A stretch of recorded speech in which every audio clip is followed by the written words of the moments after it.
All right, guys, so Brian here with Bluebonnet. So as you can see, this is a Bluebonnet check-in day. We need as many hands on deck to get this going through all the clubs in North Texas. And some guys from farther away. Chris is back over there from San Antonio. We'll go see him in just a second.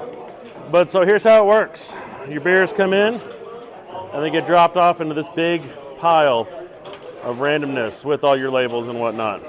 And then they come over here and start getting sorted. So these volunteers are unboxing the beers. And then from there, they start getting worked over to the tables where they're assigned. So this will be, if you had an entry in the 50s, it would go here. And they'll show you that right there. So then once everything gets dropped in here, and they're all sorted out and labeled, they'll go over here where people are doing breakdown of boxes and whatnot. Eventually the other bottles will be over there. So we're going to start sorting them out more over there in other tables. They're assembling boxes where things are going to get put into the case boxes to go out to the judging locations. So after they get sorted and randomized with the random number, they'll get put into case boxes.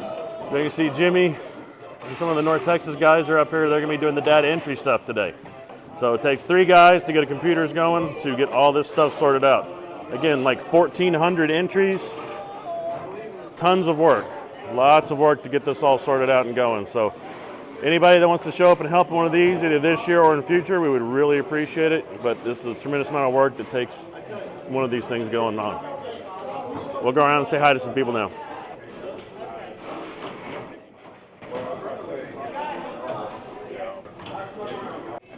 Hey guys, so Brian and Chris. Hey, how are y'all? Why are you guys not here? This guy drove up from San Antonio to help us with Bluebonnet. One, just to check out and get our bottles here safely. And then 2 was we have a brew battle opening up tomorrow. And so I want to start planning ahead and looking at how how this goes? This is a very efficient way of sorting. This is a machine. It is a machine, and we need to apply that to brew battle too. So you guys come up, hang out. If you're from other area clubs, come up here and hang out with us. Have a good time. Guys are coming up here from San Antonio. Yeah, there's donuts. They have donuts, right? We'll bring them in. Talk to you later. Bye. All right, hang on a second. So this is an example of a well-packed box lined with plastic. It also had every bottle was wrapped. Yeah, I was trying to get that in time, but these guys are just too efficient. But every bottle gets wrapped individually and then put into the case box. Oops, sorry, buddy. And then multiple boxes with multiple layers of packaging and sealant around it. We'll even show If you're going to ship a box, this is kind of the way to do it. Steve's over here unwrapping one right now. We'll see what we got. Hopefully we won't have blood. Oh, no, not that. We're not. Mark and I are not working today, so. The things I do for Bluebonnet. Okay, yeah. Here we got paperwork. Yep. There's your paperwork you sent in. Plastic bag. So this is a well pod shipper. These are really nice. I've got some of these. If you're going to do, I highly recommend these. If you're going to do extended shipping for large competitions, one of these well pod shippers is great. A little more expensive than a regular box, but well worth it if you're into the comp scene. Yeah, it comes with a topper and then a neck spacer. So it's all like custom cut foam, so to speak. And that keeps your bottles from rattling around in transit. And then we're gonna have to kind of, yeah, he's working. But you can see, and then you've got cut out spaces on the bottom there. So. Well pod shippers, really good stuff. Okay. So Mr. Mark McCurdy, our head judge, is over here. So sometimes things get damaged in transit or done enough bottles that are supposed to be with the label. So we have a problem table. So if there's something weird or odd, it goes over here and the head judge or somebody of an equivalent level starts working on sorting through things. So we try to take care of all your entries, even the ones that are damaged. We try to save them. If one's broken, you can still make it the mini best of show. But if 2's broken, it's ball game. So that's what we recommend, and we showed some examples already of good packaging. I'm going to try to get some examples of bad packaging and show you that as well. Actually, hey, well, don't do that much show. Yeah, that's what I'm saying. I'm not going to show you. And also as part of our what not to do, this is a bad example of shipping, or a good example of bad shipping. So we'll be contacting you, but just loose like that. This was shipped, Chris? Yeah. This is a ship box with no packaging and padding inside other than just a cardboard divider. That's not going to work, obviously. So I don't know who shipped it with whatever service, but I don't care if it's UPS or FedEx. That's not going to make the trip down here. So better luck next time. We'll try to contact you, but let's not do that moving forward. So when your stuff comes in, it gets table number on the top. Somebody like Nigel here is making sure that your entry on your sheet, which is why we needed that sheet, matches up with your entries on your bottles. And I'm not going to show this because I don't want to show the randomization part, potentially, that would compromise anything.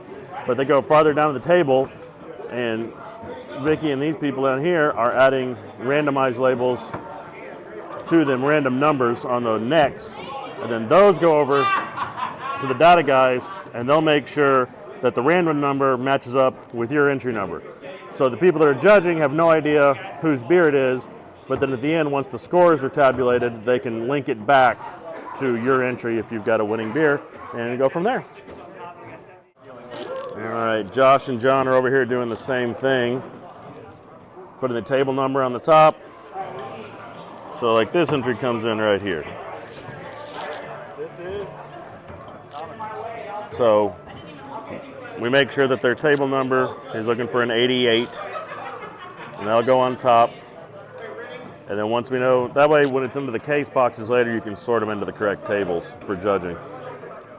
But then it'll go over here, and it'll get a random number applied to the neck. And then that'll go onto the form as well, and that'll go back up to Jimmy and the data guys to do your randomized entries. Well, you guys are nothing if not efficient. We've been here about 30 minutes and we're already, hi Rennie. We're already down probably about a third of the boxes, so still got a lot more to do. So I'm gonna pause videoing here for a little bit and actually pitch in and start helping out, but we'll come back around and do some more stuff here in a while, okay? So here's a good, we had you guys send in 3 bottles for a reason, so you've got A, B, and C. So in theory, your first bottle gets judged at the table. And then if you advance the next round to the mini boss, you've got another bottle for that. And then if you advance to best of show, you've got another bottle for that. But then also in case something were to break, you can still be judged, stuff like that. So that's why we have 3 bottles. But the A and B boxes will go to the sites for judging, and the C box will go to a reserve site in case it's needed for the boss round later on. All right, guys, so as the sorting goes, we'll get these, but Travis was kind enough to bring. Thank you, sir. What we got here? Absolutely. We have beer for login from Galveston Island Brewing, and we want to thank them very much for being our sponsoring brewery to provide refreshment for all of our hard workers here at Bluebonnet. Because we've been at it for a couple hours, and we're needing some beers. So kind of, but yeah, their art's great. If the beer's half as good as the art, it's doing good. But thank y'all very much for sponsoring us. We're about to start enjoying these, and we'll let you know. So sincerely appreciate it. Keeping us well fueled up here. Thanks, guys. All right, guys, so that's it. That's a Bluebonnet check-in. As I'm sitting here on my couch today working on the editing for this video, I realized I didn't really have a wrap-up section, so I decided to shoot this real quick. But that's it. Over 1,400, I think nearly 1,400 entries sorted, and they're all into their case boxes. And they're all sent out to the judging sites. The A and B bottles are sent out to the judging sites, and the C bottles are sent off to a secure location until we need them, or for the BOS judging here in a little while. So that's it. So the next phase is judging, and we're going to start showing you guys that here in the next few videos. I'll be going around to the different judging sites, trying to judge as often as I can at the different places and getting that all done. But I hope you guys enjoyed this video. Hope you guys enjoyed a look at a Bluebonnet check-in. I hope to see you guys next year. As you can see, it was a lot of work, but it was a lot of fun. And we hope to see you guys out there and have some fun with us next year, okay? Talk to y'all then. Bye.